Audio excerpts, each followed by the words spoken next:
Certo, vamos mergulhar direto nessa nossa análise de hoje e olha, já vou avisando que a gente vai desconstruir algumas suposições bem modernas. Hoje nós vamos olhar para as origens do Islã, não só como o nascimento de uma religião, mas sim como uma verdadeira e arrebatadora revolução social. A gente vai entender como, de fato, uma sociedade inteira acabou se transformando no meio do deserto. E para definir o tom da nossa conversa logo de cara, o trabalho do antropólogo Clifford Geertz dá para a gente uma lente que é absolutamente crucial. Ele meio que nos convida a deixar de lado aqueles velhos estereótipos cristãos medievais, sabe? E nos incentiva a observar o Islã a partir das suas diversidades culturais. Assim, a gente consegue ver a coisa toda como um fenômeno social extremamente rico e multifacetado. Então, o roteiro da nossa análise de hoje vai cobrir o seguinte. Primeiro, o Islã como estrutura social, seguido por encruzilhada de impérios e o fim da fragmentação tribal. Depois a gente fala sobre jihad e dar ao Islã, passa pelas raízes do monoteísmo islâmico e fecha comparando o Islã com a igreja medieval. Vamos lá. Entrando na nossa primeira parte, seção 1, o Islã como estrutura social.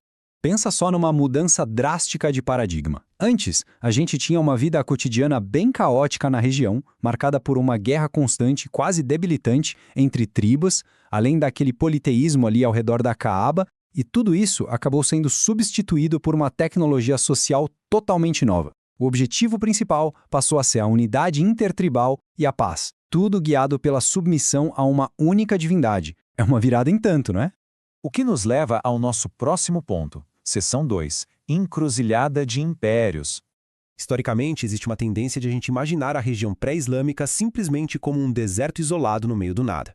Mas a verdade é que a Península Arábica era uma efervescente encruzilhada cultural e comercial, espremida exatamente entre duas superpotências massivas e superinfluentes na época, lá por volta do ano 610.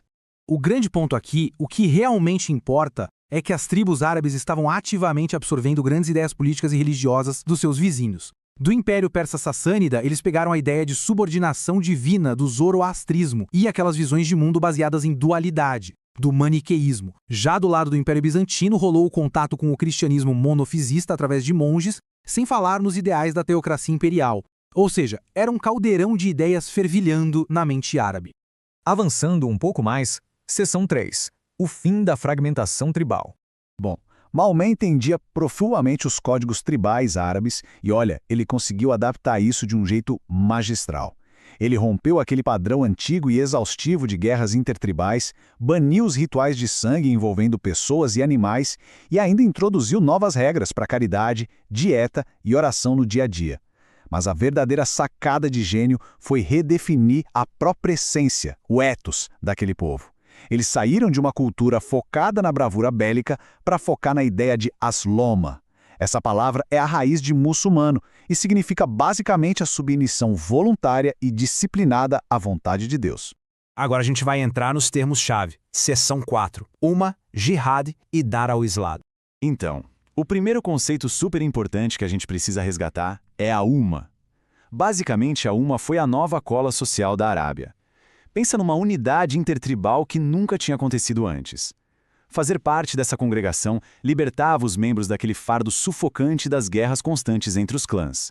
Isso acabou substituindo aquelas antigas lealdades de sangue e família por uma comunidade enorme, unida pela mesmíssima prática social e espiritual.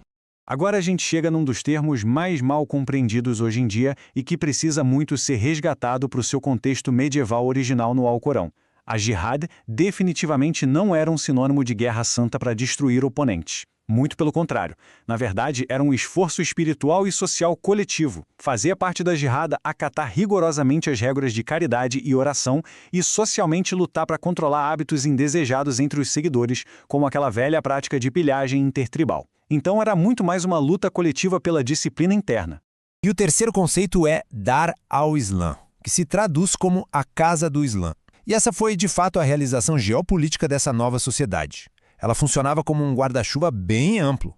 Olha que interessante, diferente da que era restrita aos muçulmanos praticantes, a Dar ao Islã era territorial e, acredite ou não, bastante inclusiva.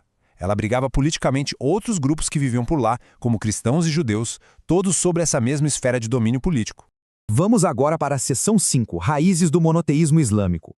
Bom, para ancorar essa congregação toda de forma firme, Maomé adaptou os fundamentos do monoteísmo hebraico, mas ele traçou um caminho bem próprio. Ele estabeleceu Abraão como o ancestral comum e o fundador do Santuário de Meca. Com isso, o Islã se situou dentro de tradições que já eram superestabelecidas, mas ainda assim formando a própria identidade, sabe? Por exemplo, eles romperam com alguns dogmas, rejeitando a exclusividade de que só judeus e cristãos entram no paraíso. Além disso, instituíram a Qibla, que basicamente mudou a direção da oração diária apontando lá para Meca, um verdadeiro divisor de águas. E isso fica muito claro nos textos sagrados. Eles demonstram uma rejeição absolutamente contundente a um dogma que é central no cristianismo, a Trindade.